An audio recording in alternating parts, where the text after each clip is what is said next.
Halo teman-teman, kalian tahu nggak sih apa itu peristiwa sejarah? Peristiwa sejarah merupakan peristiwa di masa lalu di mana peristiwa tersebut terkait dengan hajat hidup manusia. Nah, peristiwa sejarah ini bisa kita analisis loh. Beberapa tujuan dari penganalisisan peristiwa sejarah sebagaimana berikut. 1. Mengevaluasi waktu terjadinya peristiwa. Yang kedua, mendapatkan pengetahuan tentang proses lingkungan di masa lalu. Dan yang ketiga, menyediakan pemahaman yang dapat diuji tentang peristiwa sejarah. Kemudian, salah satu peristiwa sejarah yang paling melekat di kita adalah seperti proklamasi kemerdekaan. Nah, proklamasi kemerdekaan ini bisa kita lihat sangat panjang prosesnya, tapi di sini akan kita ceritakan secara singkat. Jadi, pertama-tama dimulai dari dibom atomnya kota Hiroshima dan juga Nagasaki pada tanggal 6 dan 9 Agustus 1945.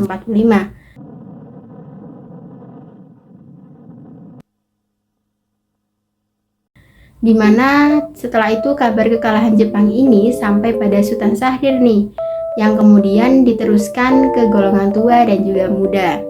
Nah, golongan muda ini ingin segera memproklamirkan kemerdekaan Indonesia.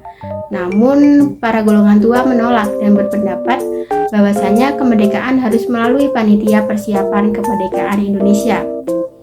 Kemudian, karena tidak menemukan titik terang atau terus terjadi perdebatan nih, maka terjadilah proses atau peristiwa Rengas Dengklok, di mana peristiwa tersebut adalah pengamanan Insinyur Soekarno dan juga Muhammad Hatta ke Rengas Dengklok agar mereka tidak terpengaruh oleh Jepang.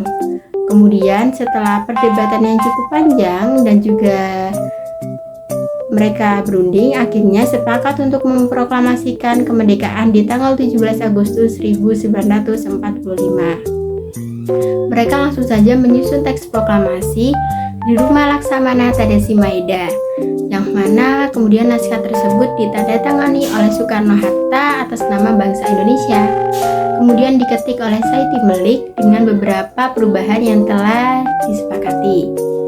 Hingga tiba saatnya pembacaan proklamasi kemerdekaan pada 17 Agustus 1945.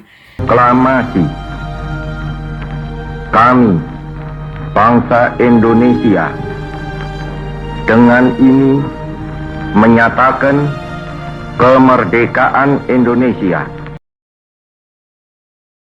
Di mana proklamasi kemerdekaan ini dibacakan di rumah Soekarno di Jalan Pegangsaan Timur 56 Jakarta pada pukul 10. Nah, gimana nih secara keseluruhan proklamasi kemerdekaan Indonesia itu adalah peristiwa sejarah ya, yang mana memiliki konsep ruang dan juga waktu, di mana pembacaan proklamasi ini dilakukan di rumah Insinyur Soekarno dan waktunya pada jam 10 tanggal 17 Agustus 1945, serta menunjukkan makna perkembangan dan kesinambungan perjuangan bangsa Indonesia.